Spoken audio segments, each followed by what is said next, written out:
When studying church history, it is very easy for someone to find something that agrees with their conclusion and then use the source as a premise to support their argument. I have certainly done this, and it is the basis for almost all academic research into church history.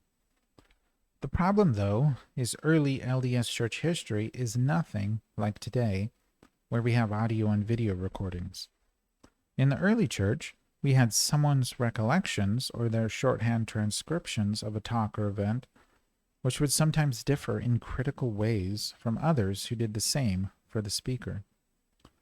This account is then carried forward, and that account is then carried forward, building a mound of evidence that may differ in numerous ways from the original. This makes church history honestly fraught with landmines. An entire argument could be based on a statement only to realize the statement is a figment of someone's imagination. When discussing any church history subject, it is very easy to go to a single, supposedly authoritative source and pull quotes or ideas and use them as support. However, as I will show shortly, this can be very dangerous because of the numerous changes to the records over time. This is a similar concept to how we proof text the scriptures. However, it is even more dangerous because there is almost always no indication that anything is amiss.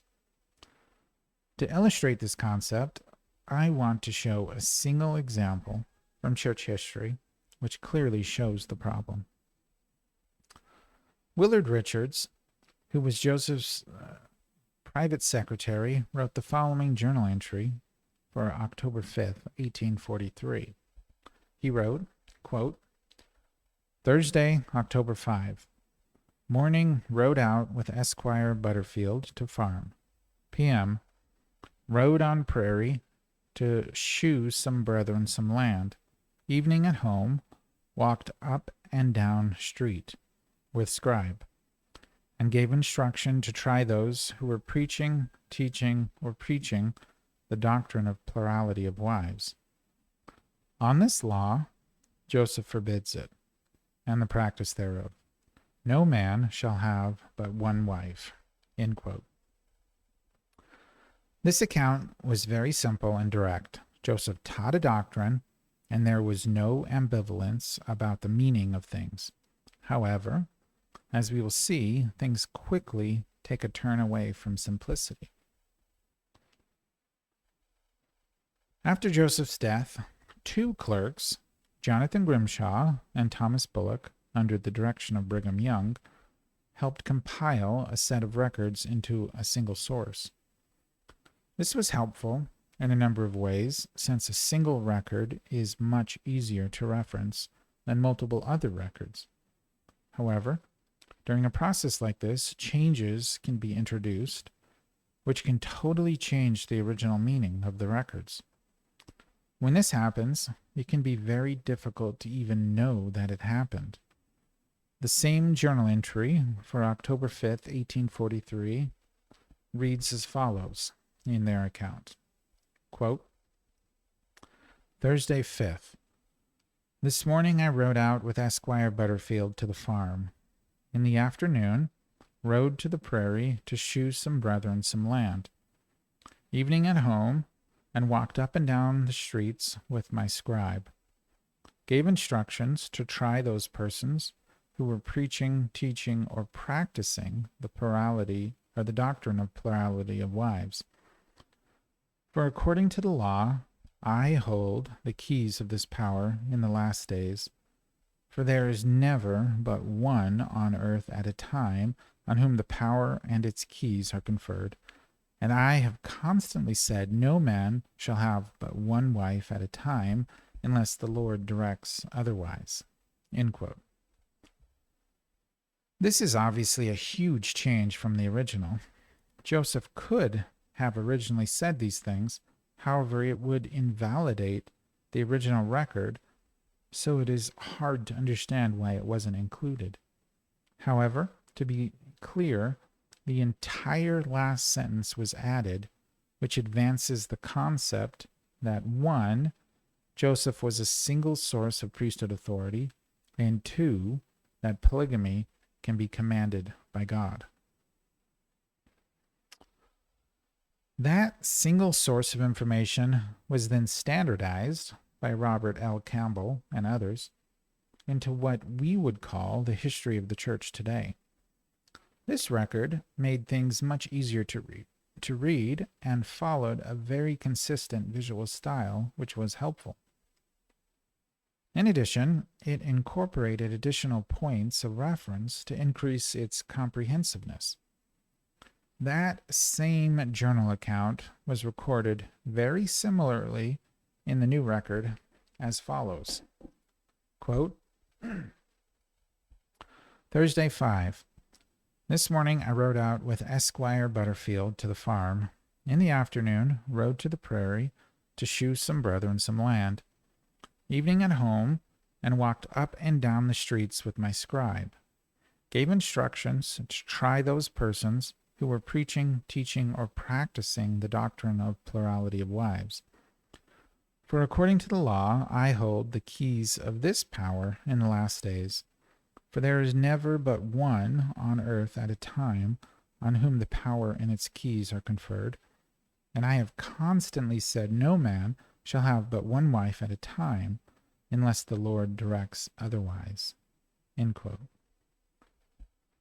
This account is almost identical to the previous one. However, the clear change is that it removed all visual indications that a change had actually been made. Therefore, anyone reading this account would have no idea that it differed greatly from the original. The last version of this journal entry is essentially what we would see and use today when researching church history. This is essentially a digitized version of the previous account, which makes searching and reading vastly easier. This account is also published by BYU, which is a highly respected academic institution. Therefore, it would be considered by almost everyone as a valid authoritative source. The account reads essentially identical to the previous version. Quote, Thursday 5, this morning I rode out with Esquire Butterfield to the farm. In the afternoon, rode to the prairie to show some of the brethren some land.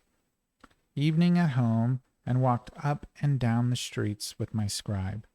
Gave instructions to try those persons who were preaching, teaching, or practicing the doctrine of plurality of wives.